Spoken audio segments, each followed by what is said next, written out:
Welcome to the Deep Dive. We take important information, break it down, and make it easy to understand. That's the goal. Quick, clear learning.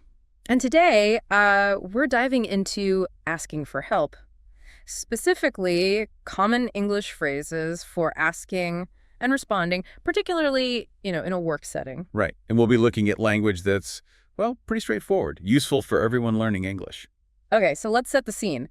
Imagine someone new at work. Let's call them Alex. Okay, Alex, new job. And Alex needs to ask a question, something simple, but Yeah. everyone seems really, really busy. Ah, the classic situation. So in this scenario, Alex tries to ask a couple of colleagues for just a small favor. But the first person, they're getting ready for a big meeting, no time.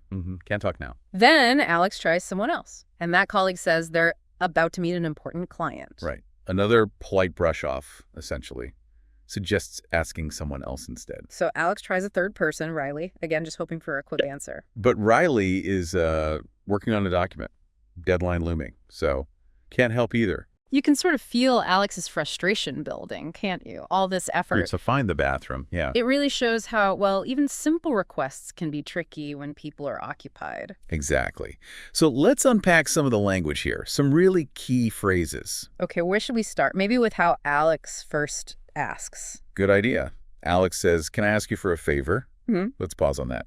Can I ask you for a favor? Nice and clear. It's polite, very direct way to signal you need help. It really is. Can I ask you for a favor? Now, there are other ways you could phrase this too, right? Yeah, definitely. You could say, may I get you to do me a favor? It sounds a bit more formal, maybe. A little, perhaps. Let's say that one slowly too. Yeah. May I get you to do me a favor? Or even simpler, maybe. Will you do me a favor? Will you do me a favor? Yep. Also very common. So all polite ways to lead into your request. Right, like, maybe you need help carrying something heavy. Okay. You could say, may I get you to do me a favor? Could you help me with this box? Or maybe you're stuck on a report. Can I ask you for a favor? Could you look over this paragraph for me? Exactly. Or passing a file across the desk. Will you do me a favor and pass me that file? Simple, polite requests. Okay, so that's asking. But often, the person you need to ask is, well, busy. Already doing something. So you have to interrupt them. And you want to do that politely, of course. Absolutely crucial. Alex actually uses some good phrases for this. Like? Well, Alex says, sorry to bother you. Let's just repeat that. Sorry to bother you. Simple, effective, shows you know they're occupied. And Alex also says, excuse me, but can I bother you for a second? Let's say that again. Excuse me, but can I bother you for a second? Adding for a second makes it sound like a very small interruption. It does. And interestingly, Riley, the busy colleague, also uses a similar phrase when interrupted. Riley says, sorry to interrupt you. Ah, right. Sorry to interrupt you. So it works both ways. It does. Other options you might hear or use yourself are things like, I hate to bother you, but... Let's hear that again. I hate to bother you, but... Or maybe slightly softer, I don't mean to bother you, but... Okay. I don't mean to bother you, but... These all signal you're aware you're potentially inconveniencing them. Precisely. It cushions the interruption. So maybe you need your boss quickly. Right. You might say, sorry to bother you, but do you have a moment? Yeah, exactly. Using these phrases, it just makes the whole interaction smoother. People are generally more receptive if you acknowledge their time. Definitely. Okay, should we look at some specific words from the scenario too? Good idea. There were a few interesting ones. How about welcome on board? Ah, yes. When Alex first arrives, a colleague says, hi, Alex, welcome on board. Let's say that. Hi, Alex, welcome on board. So what does that mean exactly? On board. It just means welcome to the team or welcome to the company. Like joining a ship crew, you're now part of the group. Got it.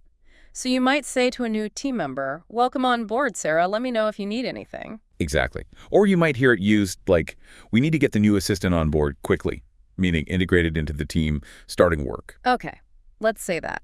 We need to get the new office assistant on board as soon as possible. Or, one more, they decided to bring Melissa on board for the marketing project. She's joining the team. Right. Makes sense. Okay, what was next? About to. Yes.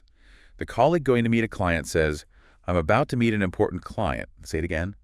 I'm about to meet an important client. And about to just means very soon. like imminent. Exactly. Something you're going to do in the very near future, maybe the next minute or two. So if I say I'm about to go out for lunch, it means I'm putting my coat on, heading out the door right now. Pretty much. Let's say that one. I'm about to go out for lunch. Okay.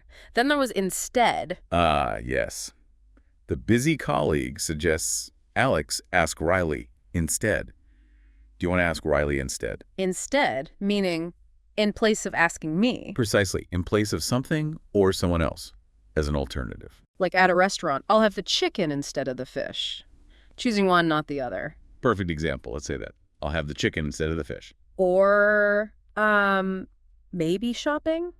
I couldn't find the red sweater I wanted, so I bought this blue one instead. Right. The blue one is the alternative you chose. Let's say that slowly. I wanted to buy a red sweater, but they didn't have one, so I bought a blue one instead. Got it. And finally, the word interrupt. Yes, Alex says, sorry to interrupt you, to Riley. Repeat that. Sorry to interrupt you. And to interrupt is basically to break into someone's conversation or activity. Exactly. To stop them from what they're doing or saying by starting to talk yourself. Which is why we use those polite phrases we talked about earlier, like, sorry to interrupt. Right, because just interrupting without that can feel a bit, well, abrupt or rude. Okay, so that covers quite a bit. We've looked at asking for favors. Phrases like, can I ask you for a favor? Interrupting politely. Using things like, sorry to bother you, or, excuse me. And we broke down some key vocabulary like welcome on board, about to, instead, and interrupt. Yeah, hopefully that gives you some really practical tools for these kinds of situations. And remember, these aren't just for the office. Oh, definitely not. Yeah. You can use these phrases anywhere with friends, family, anytime you need a bit of help and need to ask politely. So we've given you the phrases, explained the context. Now here's something for you to think about. Thinking back to poor Alex, trying to find the bathroom in that busy office.